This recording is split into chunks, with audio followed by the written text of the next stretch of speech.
Happy 420, everybody. Smoke it if you got it. Lawmakers are addressing cannabis reform.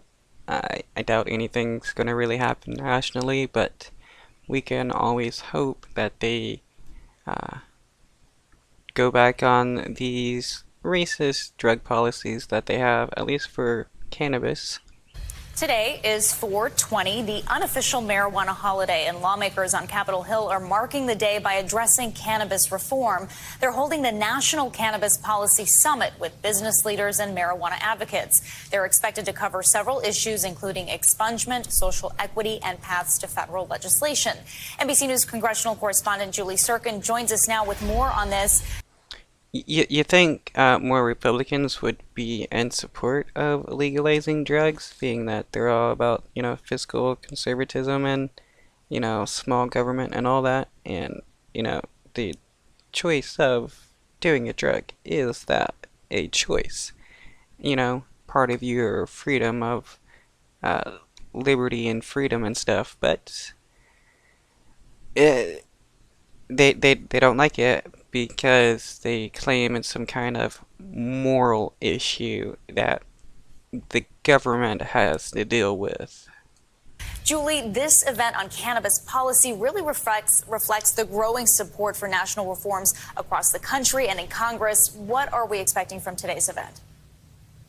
Yeah, good morning, Valerie. Look, this is going to be a big deal. About 10 lawmakers on both sides of the aisle from all over the ideological spectrum and all over the nation are going to come together in this summit, joining business leaders, advocates of cannabis reform in discussing different buckets, different areas like the ones you mentioned. There's going to be some different panels going on, including one with a new generation of conservatives, for example, featuring Nancy Mace and Brian Mast. Mast, by the way, of Florida, he's a veteran. He's pushing for cannabis reform for veterans specifically. You have others, including...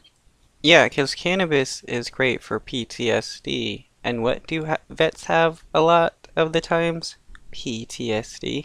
Besides it being helpful for various other medical disorders, along with hemp being useful for making various products like wool, paper, plastic, fiber, being used as food. So, if these people were actually smart, cannabis would be legalized nationally. Jeff Merkley, the senator who is pushing for safe banking reforms and how marijuana legal businesses are able to bank with federal banks. Now they're unable to do so because it is illegal on a national level. But the big picture here is that this is a big deal. The event is going to conclude with remarks from the Senate Majority Leader, Chuck Schumer. They're all going to come together and talk about how to move forward and how Congress can come together to pass any kind of cannabis reforms that would be meaningful, not just to the marijuana contributing community, but also to the nation as a whole, because obviously there are still a lot of people who are incarcerated because of this. So this is a criminal justice issue as well. Yeah, untold numbers of people are in jail for cannabis. Some are still in jail and for life. When people were getting life sentences for cannabis, some of those people have died. And it's truly messed up because if you look back in history, the reason for the war on drugs was so that the government could arrest black people and Mexican people, anti-war protesters, and they were mostly just black and brown people, which they were able to succeed and destroy the black family. And then right-wingers want to use, the destruction of the black family against black people. Democrats were in support of this as well, the war on drugs, and it's truly heinous how they all knew it was just about racism and still supported it. And an equity one too, so we're going to hear a lot of those themes echoed today. And Julie, this event is a sign of progress, right? But with a divided Congress, what are the chances that some sort of comprehensive legalization of marijuana could happen this session? I doubt it with Biden being president. He's not really in favor of it. Yeah, Valerie, it's Question. I was talking to advocates who are up on Capitol Hill nearly every day trying to meet with lawmakers on both sides of the aisle to try to make this happen. Some of them expected this to happen years ago. They think this is already too late. We have 21 states, including the District of Columbia, who have legal recreational marijuana, 37 states at least who have medical use. So advocates say it's past time for Congress to come together and deschedule the drug. Right now, it's still a Schedule 1 drug, which incapacitates a lot of businesses, even in legal states, from being able to function and operate properly and effectively. It's in the same category still as heroin and cocaine. These drugs.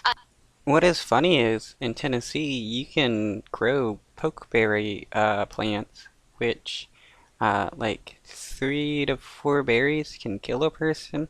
So this plant is really toxic, but it's legal, and it's like the plant of Tennessee. There's a song about it. You can get poke salad in a can, and it's like, why is something so non-toxic is illegal while something extremely toxic to people is legal? That are obviously more illicit than marijuana, have more illicit effects, but still legal federal legalization on that level is needed for it to be descheduled. Right now, that's not looking likely. They're looking at smaller reforms, including safe banking, which would create a portal for federal banks to be able to work with legal marijuana businesses that will aid a lot of problems they currently have. Julie, you mentioned this is a criminal justice issue as well. President Biden granted a mass pardon last year for people who've committed federal cannabis possession offenses. What is the latest on that process? Yeah, last month they actually officially opened the portal for folks to be able to apply to have their records expunged. This is for folks who have small possession of marijuana only at the federal level or in the District of Columbia. So this does not apply to people at the state level, though that is something President Biden urged governors to look at and take on. He needs to be doing a whole lot more to push the other states into expunging records for cannabis, and it shouldn't just be like small amounts, but any amount. I mean, it shouldn't be illegal to have like a pound of cannabis when it's just a plant. Like, what is the problem? Like, you don't get in trouble for having a pound of tomatoes or potatoes or a pound of almonds or anything like that. So why cannabis? Note, like I said, nearly half the country has already legalized some sort of marijuana, whether medically or recreationally. So there's not a lot of cases that this would apply to, but still about 6,500 people could be affected by this pardon. Advocates, though, say they want the president to do more, but there's not much he can do without Congress's help. Okay, Julie, thank you so much for updating us. We appreciate it.